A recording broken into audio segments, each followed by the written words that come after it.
आजकल बहुत डिलेमा है कि वेजिटेरियन प्रोटीन क्या कंप्लीट है, क्या आपने फिटनेस गोल्स, चाहे वो मसल लॉस हो, चाहे वो फैट लॉस हो या अदर इम्यूनिटी इश्यूज़ हों, क्या आप वेजिटेरियन प्रोटीन से पूरा कर सकते हैं? Yes, you can.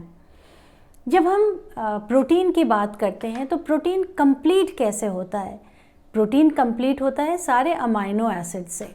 जो 9 एसेंशियल अमाइनो एसिड्स होते हैं, अगर वो उस प्रोटीन में मौजूद हैं तो प्रोटीन को कंप्लीट कहा जाता है। तो जब हम एसेंशियल कहते हैं तो उसका ये मतलब होता है कि इसकी वो बॉडी बना नहीं सकती, वो हमें फूड सोर्सेज से लेना पड़ता है। तो मैं कुछ आपको टिप्स देना चाहती हूँ जिससे आप वेजिटेरियन प्रोटीन को कंप्लीट बना सकते हैं या अपनी डाइट में इस तरीके से इंक्लूड करके पूरे दिन की प्रोटीन को पूरा कर सकते हैं। नंबर 1 इज़ कि आप कॉम्बिनेशन में प्रोटीन्स को यूज़ करिए। जैसे राइस है, राइस में लाइसीन नहीं होता और हमारे जो दाल्स होते हैं उसमें मिथ्योनिन और सिस्टीन नहीं होते। जब इन दोनों को हम पकाते हैं तो एक साथ पकने की वजह से उसमें अमाइनो एसिड बहुत अच्छी क्वालिटी में मिंगल होते हैं और ये कंप्लीट प्रोटीन हो जाता है। इसीलिए खिचड़ी को इतनी अहमियत दी गई है। तो हम ये कह सकते हैं कि जितने भी ग्रेन्स होते हैं उसमें अमूमन लाइसीन कम होता है और जितने भी दाल्स और लेग्यूम्स हैं उसमें मिथ्योनिन और सिस्टीन कम होता है। तो अगर हम दाल चावल, राजमा चावल, छोले चावल या मिलेट रोटी एंड दाल खाएं तो हम अपने प्रोटीन को, वेजिटेरियन जो होते हैं, वो उस सोर्स को पूरा कर रहे होते हैं। तो हमेशा इसी कॉम्बिनेशन के साथ अपना प्रोटीन लें। दूसरा पॉइंट है स्प्राउटिंग का। जब हम स्प्राउट करते हैं, जितनी भी दालें हैं, जितने भी लेग्यूम्स हैं, कई तरह की रेसिपी हैं जिसमें हम ऊपर से स्प्राउटेड लेग्यूम्स या दाल का इस्तेमाल कर सकते हैं और इसके अलावा हम स्प्राउट करके कई रेसिपीज़ में इसको खा सकते हैं। स्प्राउट करने से ना सिर्फ विटामिन सी में ये रिच होते हैं, आपकी प्रोटीन की क्वालिटी कई गुना इन्हांस हो जाती है। मगर अगर आपको डाइजेस्टिव इश्यूज़ है तो स्प्राउटेड हमेशा कुक्ड खाइए।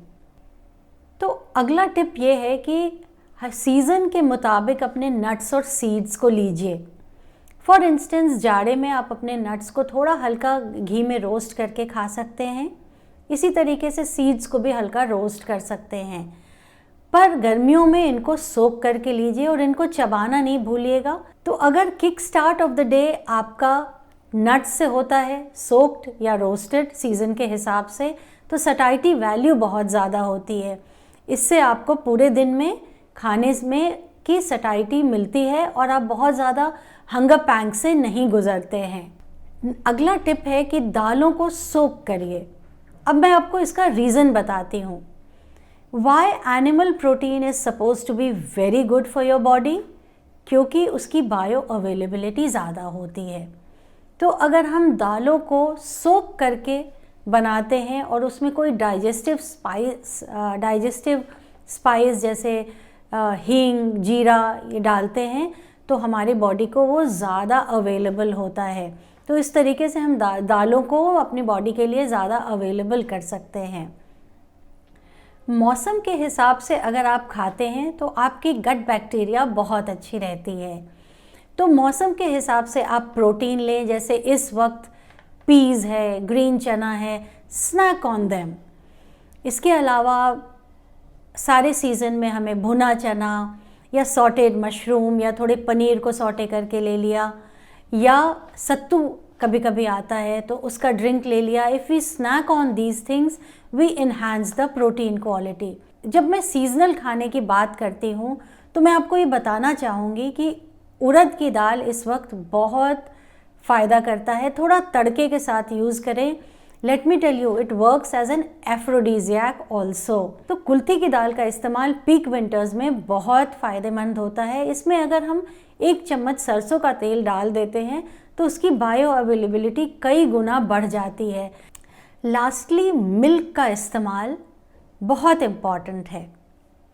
तो अगर हम छेना लें, I hope you know what is chhena, जो फ्रेश दूध को नींबू से फाड़ के मिलता है, उससे जो वे वाटर मिलता है that is an excellent quality of protein.